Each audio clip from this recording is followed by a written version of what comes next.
Computer. Hi, everybody. My name is Keith Marks. I am the director at Next Stage Arts in Putney, Vermont. And with me is our Next Stage Arts Board Vice President and Chief Medical Officer of the Brattleboro Memorial Hospital, Dr. Kat McGraw. Hi, Kat. Hi, Keith.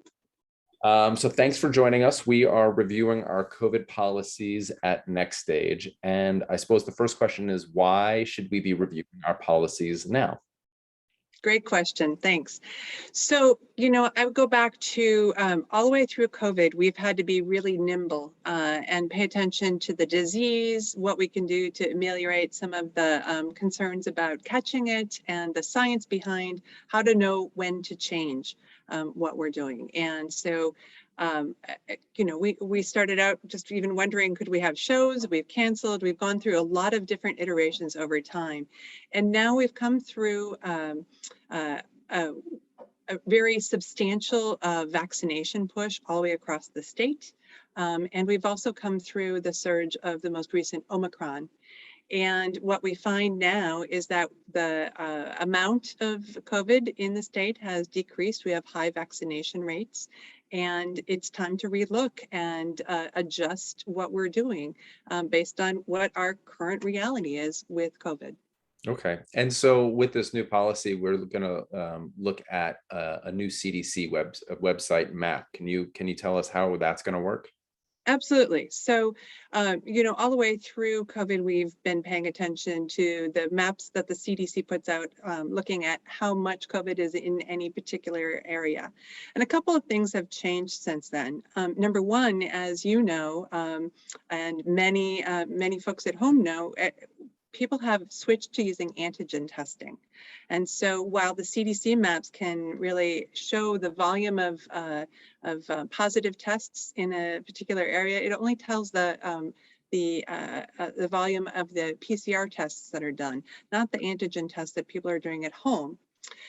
We've also, and so that's not the very best judge of what the situation is. We've also come to realize that with high vaccination rates, what's most important in addition is also looking at the healthcare resources that are available to manage any kind of surge in COVID. So the new map that the CDC has put out looks at the number of positive tests and follows it as a trend rather than an absolute number, although it does look also at that. Also looks at the number of patients who are actually hospitalized with COVID, which gives a really good sense of how severe the disease is when people catch it. And then also looks at the number of hospital beds that are actually available, so that you're really looking for a combination, kind of a combo score of hospital beds available, not very many people getting sick enough to need hospitalization, and the trend of the positive tests not increasing. And so it gives a new score, a green, yellow, or red score based on that, and rather than a straight score based on the total positive tests. It's a little complicated, but they've used this green, yellow, red, which of course we're super familiar with as the way to manage it.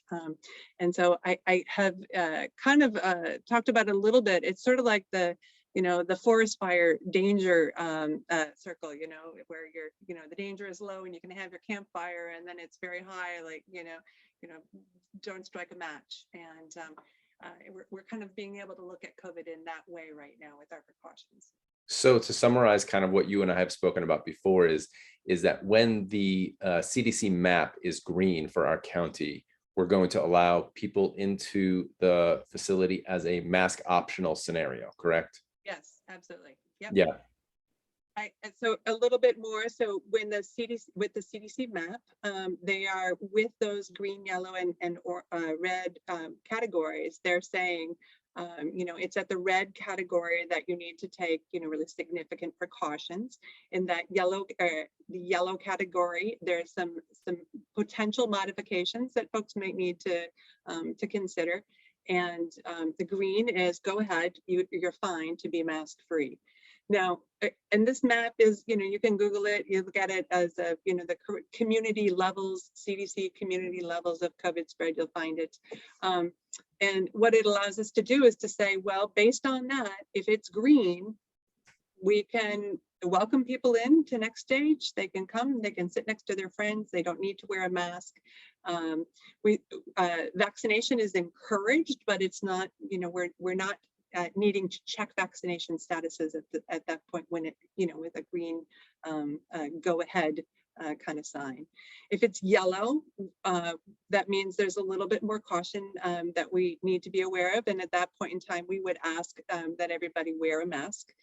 Still can come on in, sit next to your friends. We still encourage folks to be vaccinated, but we would have that precaution for our indoor concerts that folks have a mask.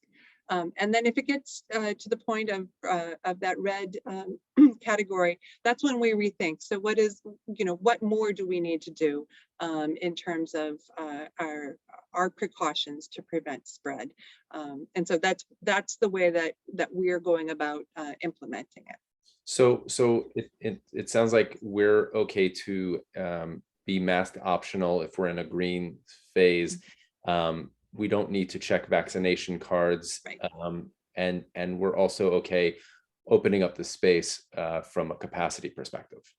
Yes, absolutely. If you think about it, right now, certainly with the Omicron, when if people are vaccinated and they get Omicron, it's been a cold for the most part for them.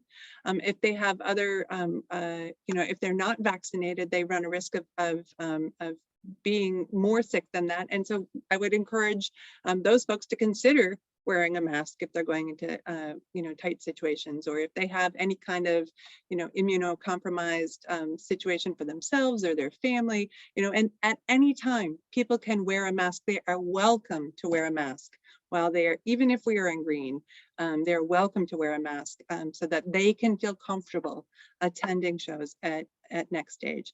But we will use that red, yellow, orange, the green, yellow, red scenario to guide us and follow that. The CDC updates it weekly. The data comes out on Thursdays. They print it out or they release it on Fridays. And so it's a weekly change. It's not a day-to-day change. So you don't have to worry about that you bought tickets yesterday and all of a sudden now everything's different. And it really looks at what the occurrence has been over time. So that's why they're just updating it on a once a week basis. Well, this is great. This has been very helpful. We are looking forward to bringing people back into the theater. We wanted to do it safely, and I think doing it this way with a science-backed process will help people to understand why we're doing what we're doing. And I appreciate your time. I appreciate your guidance. For those of you that don't know, Dr. McGraw has been a guiding hand in our COVID policies during the pandemic, and it's been incredibly helpful. So Dr. McGraw, I say thank you very much. Happy to be able to do this. All right. See you at Next Stage. Okay. All right. Bye. Bye. Thank you.